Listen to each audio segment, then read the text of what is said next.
নমস্কার, সকলকে স্বাগত জানিয়ে শুরু করছি জীবনের আলো অনুষ্ঠান। সকলে নিশ্চয়ই খুব ভালো আছেন। দেখুন, আমি বারবার বলি তিথি নক্ষত্র খুব গুরুত্বপূর্ণ। আমরা সেই জন্য একটা মাঙ্গলিক কোনো অনুষ্ঠান, কোনো বিবাহ, অন্নপ্রাশন, সর্বপ্রথম পঞ্জিকা দেখি যে কোন দিন এটা সবথেকে শুভভাবে হবে। এবং সেই জন্যই আবার বলছি, তিথি নক্ষত্র খুব গুরুত্বপূর্ণ। আমাদের যেমন অমাবস্যা তিথি রয়েছে, পূর্ণিমার তিথি রয়েছে।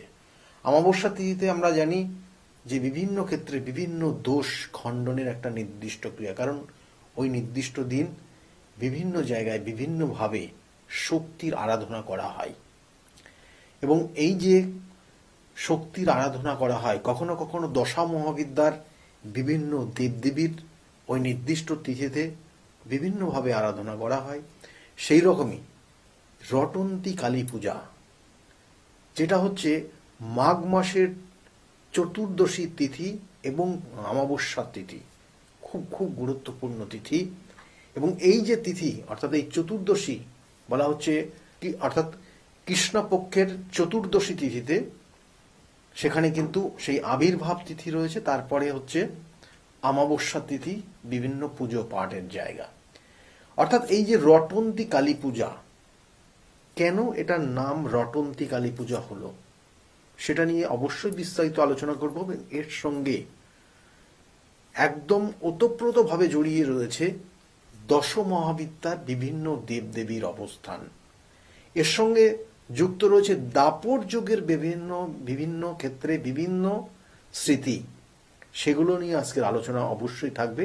দেখুন, রটন্তী কালী পূজা অর্থাৎ রটনার মাধ্যমে যে পূজা, যে ঘটনা রটনার মাধ্যমে দেখা গেছে। কি ঘটনা বলছে, এই নির্দিষ্ট তিথিতে রাধা কৃষ্ণের কাতর আহ্বানে সাড়া দিয়ে তিনি তার সঙ্গে দেখা করতে যান, এবং এই সময় তার শাশুড়ি মা এবং ননদ, তারা দুজনেই তাকে একটা সমস্যায় ফেলে দেওয়ার জন্য, মানসিক কষ্ট দেওয়ার জন্য তার স্বামী অর্থাৎ রাধার স্বামী অয়নকে জানায়। এবং অয়ন তিনি যখন জানেন এবং তিনি সঙ্গে সঙ্গে সেই মুহূর্তে যখন ওই নির্দিষ্ট স্থানে যান, তখন দেখেন যে কৃষ্ণ তিনি কালী রূপে সেখানে বিরাজ করছেন। তার হাতে অর্থাৎ চতুর্হস্ত তার, এবং এক হাতে খাড়া, এক হাতে চক্র, এক হাতে শাখা, এবং আর এক হাতে রয়েছে খড়পর। এই চার হাতে চারটে জিনিস রয়েছে, এবং সেখানে নিচে বসে রয়েছে তার স্ত্রী রাধা। এবং তিনি কাতর আহ্বানে তাকে কোনো একটা বিষয় নিয়ে তার কাছে কোনো আশীর্বাদ বা তিনি একটা তার মনস্কামনা চাওয়ার জন্য সেখানে মত্ত অবস্থায় আছেন। অর্থাৎ তিনি সেইভাবে খুব ধৈর্যের সঙ্গে পুজো করছেন। এবং এই অবস্থা দেখে অয়ন ঘোষ তিনি নিজেও কিন্তু হতবাক হয়ে যান। এবং তার সঙ্গে সঙ্গে তার মা এবং তার বোন, তারা দুজনেও গিয়ে যখন দেখে যে রাধিকা এই অবস্থায় সেখানে অবস্থান করছেন, তারা দুজন তো ভীষণভাবে ভয় পেয়ে যান। এবং এই যে রাধিকার যিনি ননদ এবং রাধিকার যিনি শাশুড়ি মা অর্থাৎ অয়ন ঘোষের বোন এবং মা, তারা দুজন যখন ভীত অবস্থায় সেখান থেকে ছুটে পালিয়ে আসেন। এবং এই যে ঘটনাটা ঘটে, অর্থাৎ এই শ্রীকৃষ্ণ তিনি কালী রূপ ধারণ করেছেন।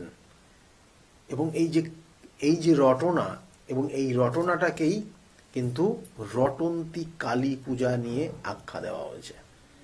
এবং এটার সঙ্গে সঙ্গে অনেক কিছু জড়িয়ে রয়েছে, কারণ রটনা থেকে নাম হয় রটন্তী কালী পূজা। আমরা তাকে প্রণাম করি তার বিভিন্ন মন্ত্রযোগে। আর কার্তিক মাসেও দেখবেন যে দীপাবলি অনুষ্ঠান হয়, আবার জ্যৈষ্ঠ মাসে ফলহারানি অমাবস্যাও হয়। প্রত্যেকটার একটা নির্দিষ্ট বৈশিষ্ট্য রয়েছে। কারণ এই রটন্তী কালী পূজা বিশেষ করে বৈবাহিক জীবনের যে সমস্যা থাকে সেই সমস্যার প্রতিহত করার জন্য, সাংসারিক জীবনের বিভিন্ন কষ্ট, সাংসারিক জীবনের বিভিন্ন ধরনের সমস্যা থাকেই, সে আপনার আর্থিক বলুন, স্বামী স্ত্রীর মধ্যে সুসম্পর্ক বলুন, তার সঙ্গে সঙ্গে দেখা গেল সন্তানের ক্ষেত্রে সমস্যা বলুন, সংসারে কি সমস্যা নেই, তাহলে সেই সমস্যার কিন্তু প্রতিহত করার জন্য কিন্তু এই নির্দিষ্ট তিথি রয়েছে এই রটন্তী কালী পূজা। এবং এই রটন্তী কালী পূজাতে আবার বলছি যে এই কুটিলা এবং জটিলা অর্থাৎ শাশুড়ি মা এবং ননদ, সেই রাধিকা অর্থাৎ মা রাধিকার শাশুড়ি এবং ননদ অর্থাৎ একজন হচ্ছেন জটিলা, একজন কুটিলা, যখন ভয় পেয়ে সেখান থেকে পলায়ন করেন এবং পরবর্তী টাইমে রাধিকার সঙ্গে সুসম্পর্ক রাখতে বাধ্য হন, এই যে তারা ভয়ের কারণে, এটা একটা কিন্তু মানে বিশেষ করে এই পুজোর বিশেষ তাৎপর্যপূর্ণ জায়গা। এবং সেই জন্য বহু দেখবেন মেয়েরা শ্বশুর বাড়িতে গিয়ে তারা কিন্তু ভীষণভাবে কষ্টে রয়েছে। তার রিলেটিভ, শ্বশুর বাড়ির রিলেটিভরা যদি খুব কষ্টের মধ্যে থাকে, শ্বশুর বাড়ির রিলেটিভরা এমন কিছু পরিস্থিতি তৈরি করছে, কারণ সেই মেয়েটাকে সেখানে বসবাস করতেই দিচ্ছে না, পরিস্থিতি তার অন্যরকম পর্যায়ে নিয়ে যাচ্ছে, তাকে উল্টো পাল্টা দোষারোপ করছে। এমনকি আমরা পেপারে তো বিগত দিনে আমরা দেখতাম যে পেপারে বিভিন্নভাবে যে মেয়েদের ওপর অত্যাচার, অর্থাৎ শ্বশুর বাড়িতে গিয়ে সে বউ বিভিন্নভাবে অত্যাচারিত হতো। তাহলে সেগুলো অনেকটা কমে গেছে, কিন্তু এই জিনিসগুলো কিন্তু এখনো সেইভাবেই রয়ে গেছে। তাই এই যে রটনা অর্থাৎ এই যে কালী রূপ, অর্থাৎ এখানে বলবো শ্রীকৃষ্ণ তিনি কালী রূপ ধারণ করে যে শাশুড়ি মা এবং ননদদের যে শিক্ষা দিতে চেয়েছেন, সেটা কিন্তু এই রটনার মাধ্যমে সেই রটন্তী কালী পূজা হিসাবে কিন্তু আখ্যা দেওয়া হয়। অর্থাৎ এখানে শ্রীকৃষ্ণ তিনি নিজেই কালী রূপ ধারণ করেছেন। এবং এর সঙ্গে সঙ্গে ওতপ্রোত জড়িত রয়েছে, যেমন বললাম, দশ মহাবিদ্যা। কারণ আমরা আমাদের বিভিন্ন পুজোতে বিভিন্ন সময় বিভিন্ন অমাবস্যা তিথিতে বিভিন্নভাবে পুজো করে থাকি। এবং এই যে মায়ের এই মহিমা একদিকে যেমন প্রচারিত হতে শুরু করলো দিনের পর দিন, এবং কার্তিক মাসের দীপাবলিতে যেমন দেখবেন যে আমরা শ্যামা পূজা করি বা দক্ষিণা কালী পুজো করি, এটা বিভিন্ন জায়গায় হয়, বিভিন্নভাবে হয়। অ্যাকচুয়ালি কামনা বাসনা পরিপূর্ণ করার জন্য আমরা কিন্তু এই কালী পুজো করে থাকি। দশ মহাবিদ্যার প্রথম মহাদেবী হচ্ছেন এই মা কালী। এই দশ মহাবিদ্যা কি করে আসলো? দেখুন, এই দশ মহাবিদ্যা অ্যাকচুয়ালি সতীমার অর্থাৎ মা সতীর সঙ্গে যখন মহাদেবের বিবাহ হয়, অর্থাৎ শিবের বিবাহ হয়, এবং মাতা সতীর তার নিজ গৃহ অর্থাৎ তার যে পিতৃগৃহ, সেই পিতৃগৃহে যখন যজ্ঞের আয়োজন করে, এবং তার পিতা ছিলেন দক্ষরাজ, তিনি যখন যে যজ্ঞের আয়োজন করেছিলেন, সেই যজ্ঞে কিন্তু সমস্ত দেবদেবতাদের আহ্বান করা হয়েছিল, নিমন্ত্রণ করা হয়েছিল। কিন্তু মহাদেবের সঙ্গে দক্ষরাজের কিন্তু মতের অমিল ছিল, এবং সেই কারণে তিনি কিন্তু অর্থাৎ এই শিবকে অর্থাৎ শিব এবং পার্বতী থেকে কিন্তু তিনি নিমন্ত্রণ করেননি। এবং এইভাবে চলতে চলতে যখন একটা নির্দিষ্ট দিন, যে নির্দিষ্ট দিনটা চলে আসলো সেই যজ্ঞের, সেই নির্দিষ্ট দিন যখন মা সতী তিনি যখন জানলেন যার পিতৃগৃহে এত বড় একটা অনুষ্ঠান, মাঙ্গলিক অনুষ্ঠান হবে, যে অনুষ্ঠানে তাদের স্বামী স্ত্রী তাদের দুজনের নিমন্ত্রণ নেই, তখন তিনি কিন্তু খুব ক্ষুণ্ণ হলেন, মানসিক কষ্ট পেলেন। কিন্তু ধীরে ধীরে তার মধ্যে একটা জেদ তৈরি হতে লাগলো, এবং সেই জেদ তাকে এমন পর্যায়ে নিয়ে গেল, সে শেষ পর্যন্ত বলতে বাধ্য হলো তার স্বামীকে, শিবকে, যে পিতৃগৃহে কন্যাকে বা মেয়েকে যাওয়ার জন্য কোনো আমন্ত্রণ বা নিমন্ত্রণ লাগে না, কিন্তু দেবাদিদেব মহাদেব তিনি কিন্তু জানেন তার পরিণতি কি হতে পারে, এবং এই পরিণতির জন্যই কিন্তু তিনি তাকে বাধা দিয়েছিলেন তার পিতৃগৃহে যাওয়ার, এবং সেই বাধাকে অতিক্রম করার জন্য তিনি ভয়ঙ্করভাবে, অর্থাৎ সেই বাধাকে কিভাবে কাটানো যায় তাকে যেতেই হবে, তার জেদ, এবং সেই জেদের বশবর্তী হয়ে তার নিজের মধ্যে একটা কিন্তু শক্তি তৈরি করলো, যে শক্তি দশ মহাবিদ্যা। এবং এই দশ মহাবিদ্যার 10 দেবীর কিন্তু আবির্ভাব হলো, এবং স্বয়ং শিবকে কিন্তু চারিদিক দিয়ে 10 দিক দিয়ে তাকে ঘিরে ফেলল, কারণ তাকে পারমিশন, তাকে অনুমতি দিতেই হবে তার পিতৃগৃহে যাওয়ার জন্য। তিনি এইটাই কিন্তু জেদ ধরে থাকলেন সতী, এবং তিনি একসময় তার অনুমতি পেয়েও গেলেন, কিন্তু পরিণতি যা হলো আপনারা জানেন। তারপরে তো সেইখানে অনেক কিছু সমস্যা তৈরি হলো, তাহলে সেটা নিয়ে আমি অন্যান্য এপিসোডে আলোচনা করেছি। এবং এই যে দশ মহাবিদ্যা তৈরি হলো, এই দশ মহাবিদ্যার প্রত্যেকটা দেবদেবীর অবস্থান রয়েছে, প্রত্যেকটা দেবদেবী গ্রহগত কানেকশনকে কানেক্ট করে, যাদের ক্ষেত্রে এই যে কালী পুজো এবং এই রটন্তী কালী পুজো, বিশেষ করে যাদের শনি গ্রহের কোনো অশুভ দৃষ্টির মধ্যে রয়েছেন, যাদের শনির দশা চলছে, অন্তর্দশা চলছে, প্রত্যন্তর্দশা রয়েছে, কারোর ক্ষেত্রে শনির ধায়া চলছে, কারোর ক্ষেত্রে শনির সাড়ে সাথী চলছে, তাদের ক্ষেত্রে চারিদিক দিয়ে যেন সমস্যায় ঘিরে ফেলেছেন। তাহলে এই দশ মহাবিদ্যার প্রথম দেবী হচ্ছেন মা কালী, এবং শনিদেবের ইষ্ট দেবী হচ্ছেন, অর্থাৎ এই শনি গ্রহের ইষ্ট দেবী তিনি হচ্ছেন কিন্তু মা কালী। সুতরাং মা কালীর পুজো করা এবং নিজেকে শনি গ্রহের কুপ্রভাব থেকে নিজেকে রক্ষা করা, এটা কিন্তু একটা গুরুত্বপূর্ণ তিথি, এই রটন্তী কালী পূজার তিথি। এবং এর সঙ্গে সঙ্গে এই নির্দিষ্ট তিথিতে আবির্ভূত হয়েছিলেন, অর্থাৎ এই চতুর্দশী তিথিতে কিন্তু এই পুজোটা হয়, অর্থাৎ কৃষ্ণপক্ষের চতুর্দশী তিথি, মাঘ মাসের কৃষ্ণপক্ষের চতুর্দশী তিথিতে এই রটন্তী কালী পূজা হয়। এবং এই চতুর্দশী তিথিতেই কিন্তু দেখবেন যে অনেকে সংকল্প করে অমাবস্যার তিথি ধরে পুজো করেন, এবং এই চতুর্দশী তিথিতেই ছিন্নমস্তার আবির্ভাব তিথি। ছিন্নমস্তা অর্থাৎ তিনি হচ্ছেন এখানে কিন্তু ষষ্ঠ দেবী, অর্থাৎ দশ মহাবিদ্যার ষষ্ঠ দেবী তিনি।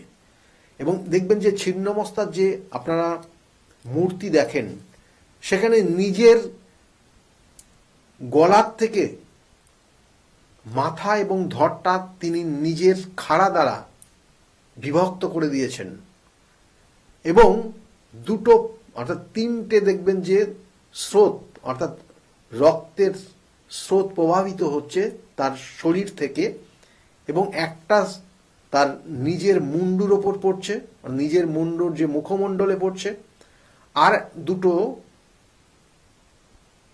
তার যে সঙ্গী ছিল সেই সঙ্গীদের মুখে গিয়ে পড়ছে। কারণ এখানে এই সৃষ্টির মাধ্যমে, অর্থাৎ এখানে এই মা কালীর যে মূর্তি, সেখানে বোঝাচ্ছেন তিনি সৃষ্টিকর্তা, তিনি ধ্বংসকর্তা, তিনি সৃষ্টি করছেন, তিনি ধ্বংস করছেন।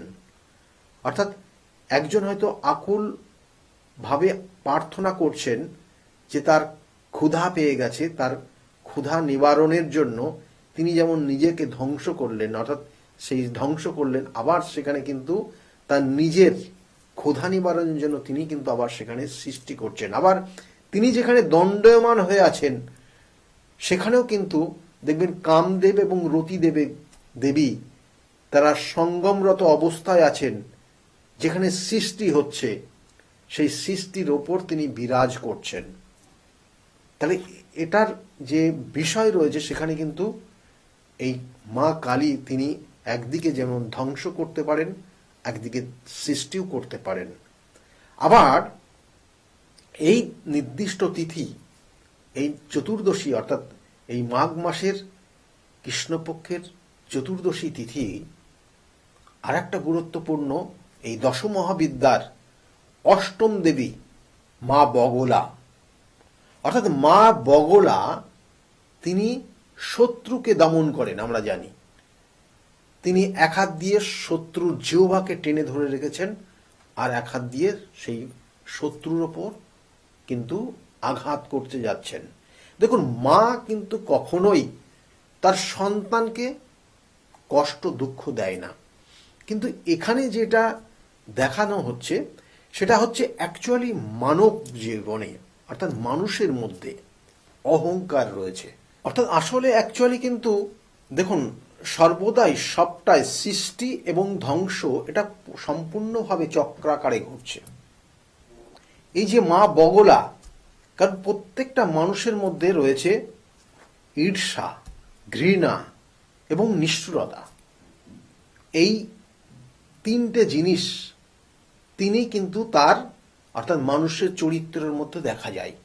সময় বিশেষ আপনি এগুলো দেখতে পারবেন। সেখান থেকে নিবৃত্তি পাওয়ার জন্য, সেখান থেকে নিজেকে সংশোধন করার জন্যই কিন্তু এই বগলাময়ের পুজো করা হয় এবং তার আবির্ভাব। কারণ আপনার জীবনে বহু শত্রু তৈরি হয়ে গেছে, কারণ তার মধ্যে ঈর্ষার কারণে, তার মধ্যে হিংসা তৈরি হয়েছে। আপনাকে দেখে তিনি হিংসা করেন এবং ধীরে ধীরে সেই শত্রু তৈরি হয়ে গেছে। আপনি তার বড় শত্রু বা আপনার শত্রু সে, এরকম একটা জায়গা তৈরি হচ্ছে।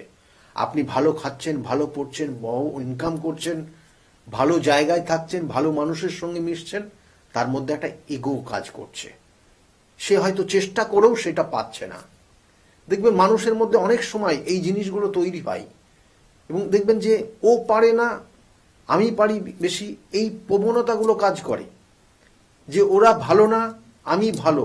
তার মধ্যে কিন্তু অলরেডি সেই হিংসার জায়গা তৈরি হয়েছে। তার মধ্যে সে চেষ্টা করছে কিন্তু সে ওই ব্যক্তির মতো পেরে উঠছে না। সেই জন্য ওই ব্যক্তিকে কিভাবে সে খারাপ সেটা প্রমাণ করার জন্য আপনার সামনে বারংবার সেই ব্যক্তিকে ডেকে নিয়ে আসবে, টেনে নিয়ে আসবে। তাহলে এই জিনিসগুলো কিন্তু হয় এটা ঈর্ষার কারণে অর্থাৎ হিংসার কারণে। সে কিন্তু আপনার জীবনের বড় শত্রু। আর কি? ঘৃণা, নিষ্ঠুরতা। দেখবেন যে অর্থ বেশি হয়ে গেলে মানুষের মধ্যে নিষ্ঠুরতা চলে আসে, মানুষকে মানুষ বলে ঠিকমতো মানতে চায় না, এমন কিছু খারাপ ব্যবহার করে ফেসে। তাহলে এইগুলোকে দমন করার জন্যই কিন্তু মা বগলার আবির্ভাব তিথি হয়েছে। এবং এই নির্দিষ্ট তিথিতেই মা বগলার আবির্ভাব, অর্থাৎ আপনার জীবনের বিভিন্ন ক্ষেত্রে শত্রুতা, কিসের ক্ষেত্রে হয় না, শুধু হিংসা বা ঈর্ষা না, এর সঙ্গে সঙ্গে দেখা গেল যে আপনার যা আছে, যে ব্যক্তি আপনাকে শত্রুতা করছে তার কিছু নেই, সে কিন্তু আপনার ওই ঈর্ষার কারণে, আপনার ওই সম্পত্তি দেখে তার মধ্যে সেই ঈর্ষা হওয়ার জন্যই আজকে সে শত্রুতে পরিণত হয়ে গেছে। দেখবেন যে কোনো কোনো কথায় কথায় আপনাকে শত্রুতা করছে, প্রতারিত, আপনাকে বিভিন্ন ক্ষেত্রে প্রতারিত করছে। তাহলে সেক্ষেত্রে সেই সব জায়গাগুলোর প্রতিকার প্রতিবিধান এই নির্দিষ্ট তিথিতে করা সম্ভব। আপনার শত্রুকে দমন করা এই চতুর্দশী তিথি, কৃষ্ণপক্ষের মাঘ মাসের কৃষ্ণপক্ষের চতুর্দশী তিথি এবং অমাবস্যার তিথি খুব গুরুত্বপূর্ণ তিথি। এবং সেই নির্দিষ্ট তিথিতে সঠিক ক্রিয়ার মাধ্যমে আপনার শত্রুকে দমন করা সম্ভব হবে। এবং এর সঙ্গে সঙ্গে দেখবেন যে এই নির্দিষ্ট তিথির এই রটন্তী কালী পূজা আমরা বিভিন্ন ক্ষেত্রে বিভিন্ন সময় বিভিন্নভাবে দেখেছি। দেখুন, এখানে ত্রেতা যুগে যখন লঙ্কার অশোক বনে রাবণ সীতাকে ধরে রেখেছিলেন, সেই সময় অর্থাৎ বলা হয় যে মহিরাবণ, তিনি রামচন্দ্র এবং লক্ষ্মণকে সেখানে নিয়ে গেছিলেন তার সেই নির্দিষ্ট মন্দিরে, এবং তাকে বলে দেওয়া হয়েছিল ষষ্ঠাঙ্গে প্রণাম করতে মা কালীর সামনে। তার উদ্দেশ্য ছিল মা কালীর সামনে তারা দুজন যখন ষষ্ঠাঙ্গে প্রণাম করবে তখন তাদের মুণ্ডুচ্ছেদ করা হবে। কিন্তু এই বিষয়টা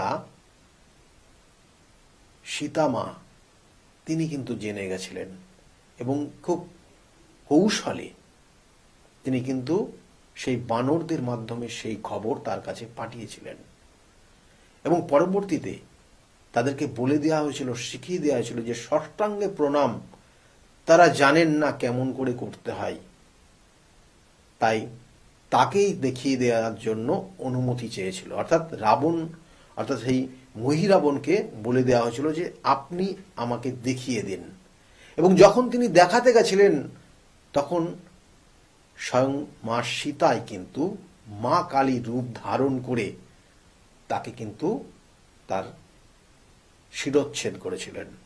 এবং এটাও কিন্তু একটা রটনা, যেটা রটন্তী কালী পূজার নির্দিষ্ট তিথি রয়েছে।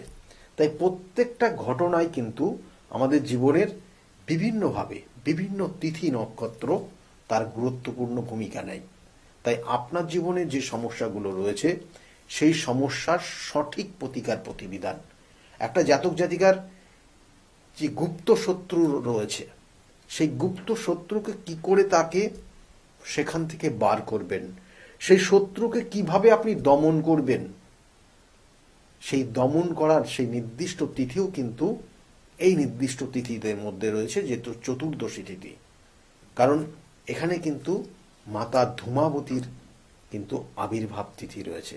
অর্থাৎ এই মাঘ মাসের কৃষ্ণপক্ষের চতুর্দশী তিথি এবং অমাবস্যার তিথি সর্বক্ষেত্রে যদি আপনি বিচার করেন তাহলে দেখবেন যে দশ মহাবিদ্যার একটা গুরুত্বপূর্ণ তিথিকাল রয়েছে, যেটা অনেক সাধকদের জন্য একটা ইম্পর্টেন্ট, এবং এটা এতটাই গুরুত্ব বহন করে যেটা আপনার ক্ষেত্রে বিভিন্ন ধরনের সমস্যা জীবনে রয়েছে, সেটা সাংসারিক হোক, সেটা আপনার কর্মক্ষেত্রে হোক, সেটা আপনার সম্পত্তিগত জায়গা থেকে হোক, আপনি কোনো আইনি সমস্যার মধ্যে হোক, বা কোনো ক্ষেত্রে আপনার জীবনের যে সফলতা বা আপনার জীবনে দেখা গেল যে এমন কিছু জায়গা রয়েছে যেটা পরিপূর্ণতা পাচ্ছে না।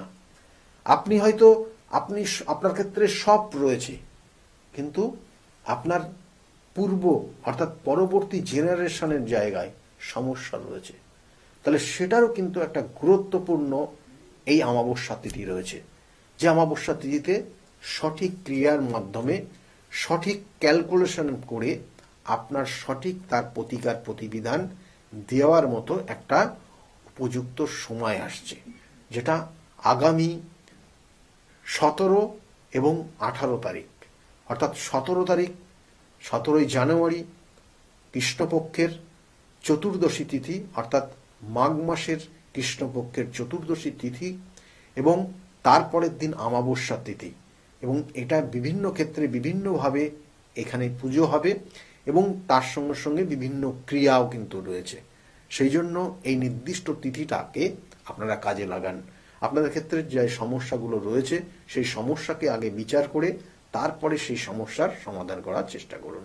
যাই হোক, আমি বারবার বলে থাকি আমার চেম্বারগুলো আপনারা জানেন কোথায় কোথায়, নিচের স্কলের দিকে লক্ষ্য রাখুন, আর যে বুকিং নাম্বারটা যাচ্ছে বুকিং নাম্বারটা নোট ডাউন করে রাখুন। আর তার সঙ্গে সঙ্গে বলি যে প্রতিকার প্রতিবিধান এবং সঠিক গাইডলাইন জীবনকে পরিবর্তন করতে পারে। কারণ আপনারা জানেন বিগত দিনে বহু মানুষ তাদের প্রতিকার প্রতিবিধান নিয়ে আজকের জায়গায় তারা ভালো রয়েছে, তাদের মুখ থেকে শুনুন তারা কতটা ভালো রয়েছে আজকের জায়গায় দাঁড়িয়ে। সকলে খুব ভালো থাকুন, আগামী দিনগুলো প্রত্যেকের খুব শুভ হোক, এই শুভকামনা রইল। নমস্কার। ডক্টর গৌতম শাস্ত্রী আর 5 জন অ্যাস্ট্রোলজারের থেকে কেন তিনি আলাদা? স্বাভাবিকভাবে আপনাদের মনে এই প্রশ্ন আসতেই পারে। দূর দূরান্ত থেকে নানান সমস্যায় জর্জরিত মানুষ ছুটে আসে তার কাছে।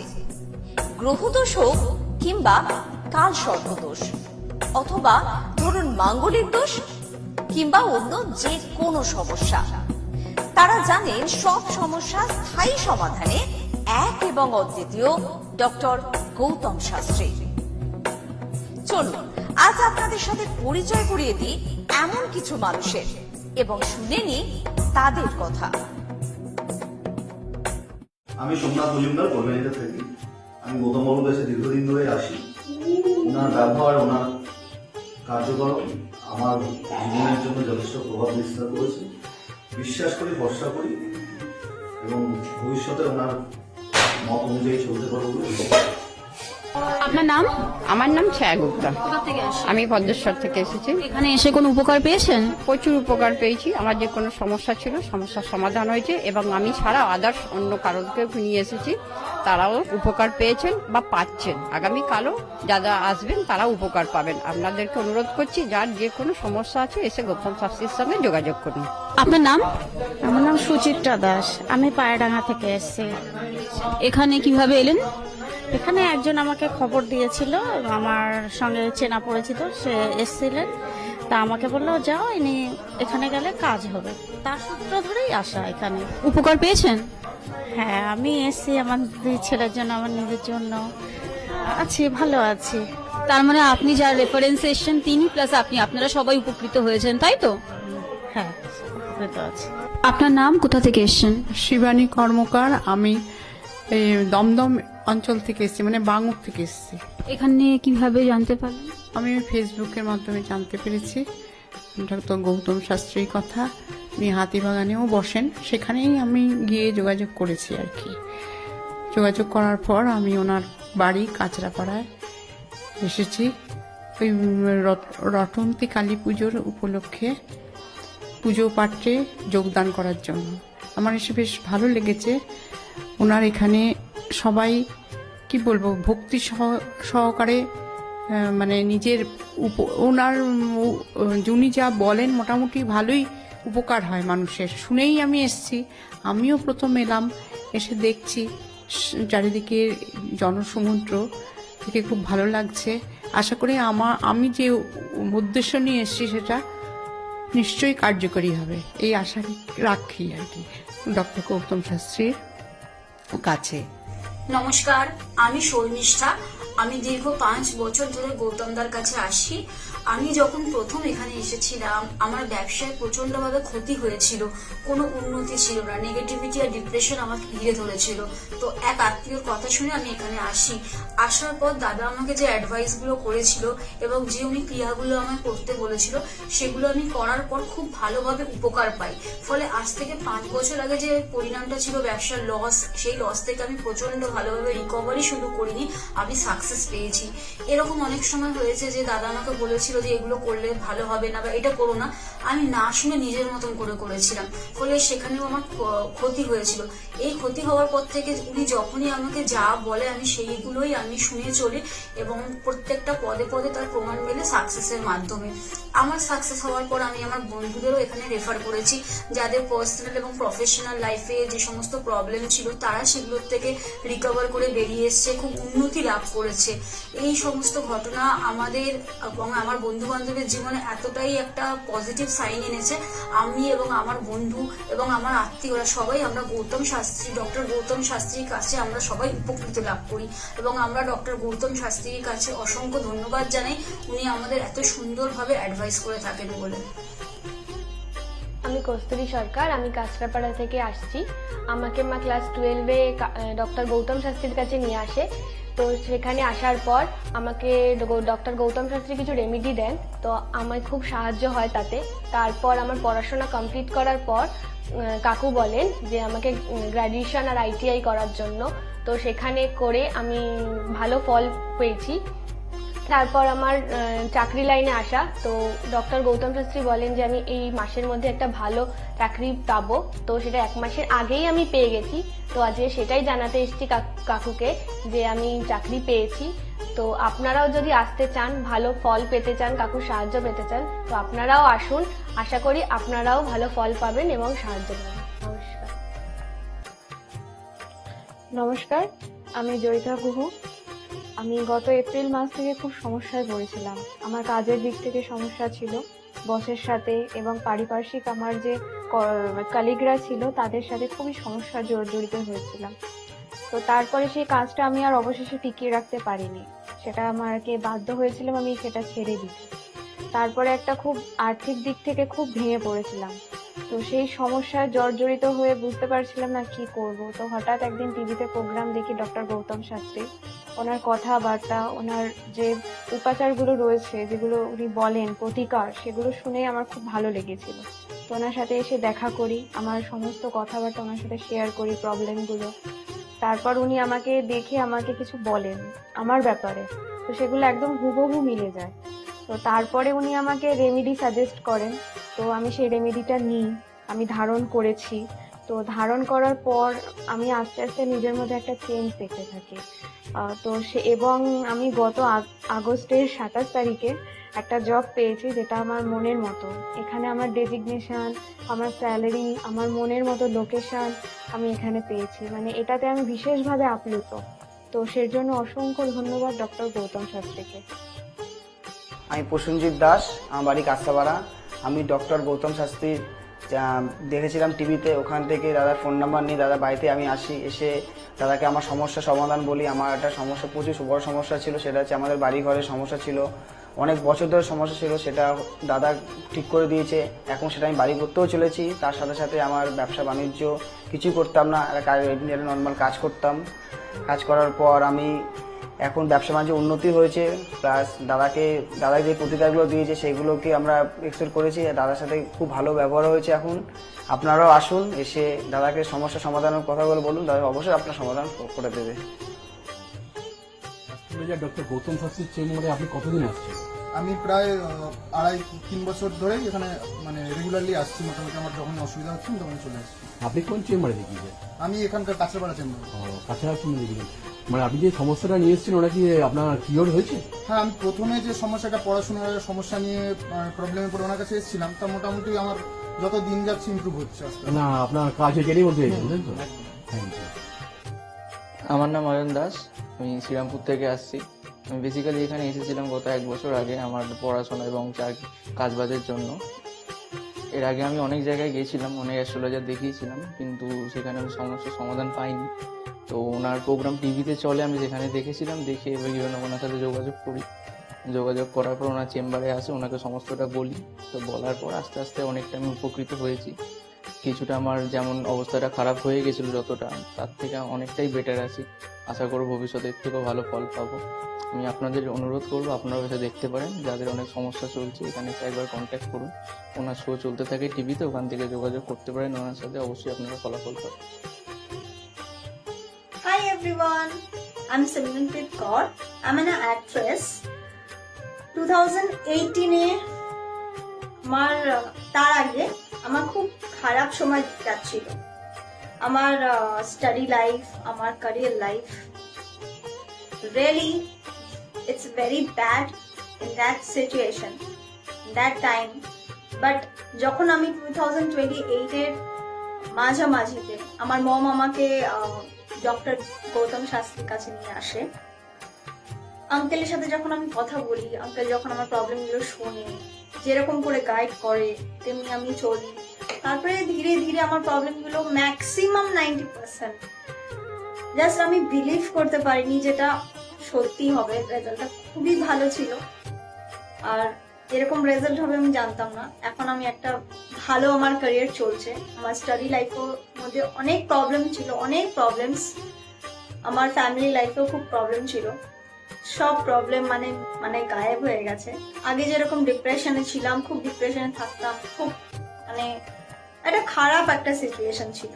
বাট এখন 3-4 মাসের মধ্যে মানে জাস্ট তখন আমি ভাবতে পারিনি। তারপরে আমি তো প্রথম যখন আসি তখন আমি একদম বিলিভ করি না যে এগুলো কি হয় বা কিছু।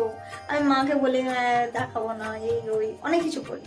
কিন্তু যখন দেখানোর পর যখন আমি 1-2 মাসের মধ্যে যখন ধীরে ধীরে একটুখানি ভালো হতে পারি, আমার লাইফে যখন একটু করে ভালো হচ্ছিল, তখন আমি ফিল করলাম যে না, সত্যি ভালো হচ্ছে ওনার গাইডে।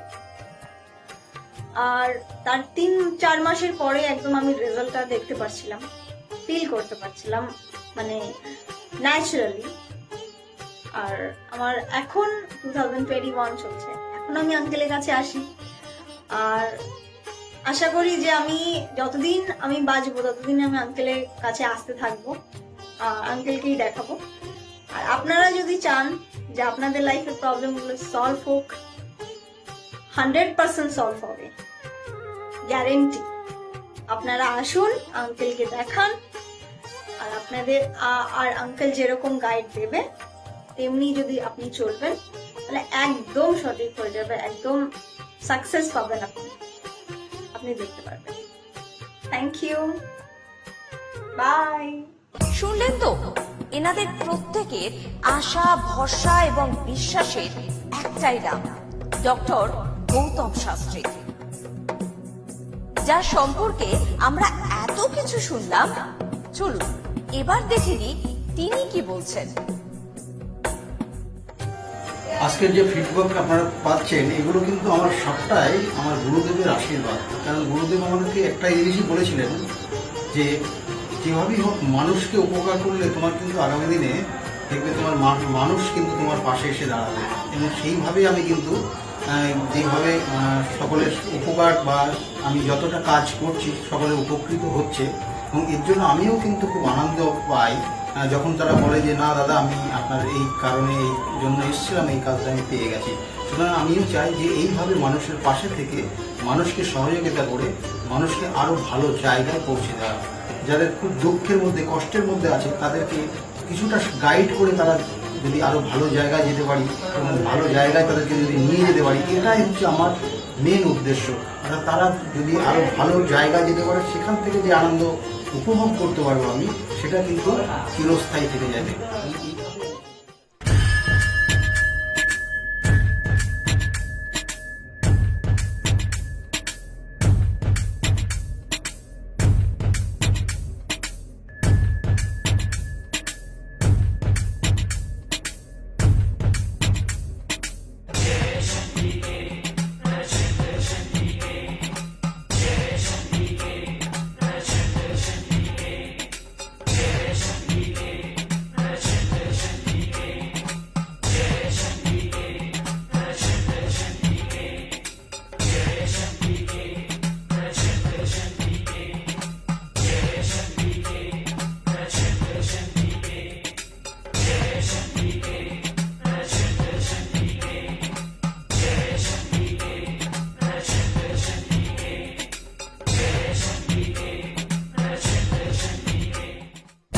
দেরি কেন?